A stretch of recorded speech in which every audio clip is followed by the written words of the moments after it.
আসসালামু আলাইকুম। আমরা যারা কেক বানাই সবচেয়ে বেশি সমস্যায় পড়ি গাঢ় রঙগুলো করতে। তার মধ্যে লাল এবং কালো এই দুইটা তো কোনোভাবেই আসতে চায় না। তো আমি যখন প্রথম কেক বানাতাম অনেকে অনেক ভিডিও দিতেন কিন্তু শেয়ার করতেন না কিভাবে বানানো যায়। তো আজকে খুবই সিম্পলভাবে আমি শিখাবো, ইনশাল্লাহ সবাই পারবেন। তো এই দেখেন, আপনাদের কালো কালার বানাতে হলে বা যে কোনো গাঢ় কালার বানাতে হলে যেহেতু অনেক বেশি কালার লাগে সেই জন্য আপনারা ক্রিমটা ওভারবিট করবেন। ওভারবিট করলে হবে কি, আপনি যদি বেশি রং ঢালেন তারপরও ক্রিমটা গলে যাবে না।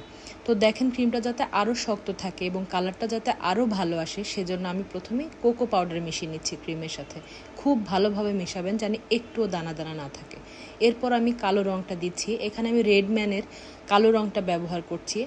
জেল কালার ব্যবহার করবেন, বেশি লিকুইড কালার হলে কিন্তু পানি ছেড়ে দিবে, সেটা দিয়ে আপনি ফুল বা অন্য কোনো ডিজাইন করতে পারেন না। তো দেখেন, আপনার কিন্তু পরিমাণে একটু বেশি লাগবে, তবে খেয়াল রাখবেন যখন আপনারা কেক ডেলিভারি দিবেন ওনাদের বলে নেবেন, গাঢ় কালার কিন্তু হাতে এবং মুখে লেগে যায় বা অন্য সময় খেতেও একটু তিতা লাগতে পারে। তো বেশিরভাগ সময় গাঢ় কালার অ্যাভয়েড করা উচিতই বলে আমি মনে করি, কিন্তু যদি নিরুপায় হয়ে থাকেন অবশ্যই এই ট্রিক্সটা ফলো করতে পারেন। আমার মাধ্যমে আপনারা যদি কোনো উপকার পান আমি খুশি হব। ধন্যবাদ।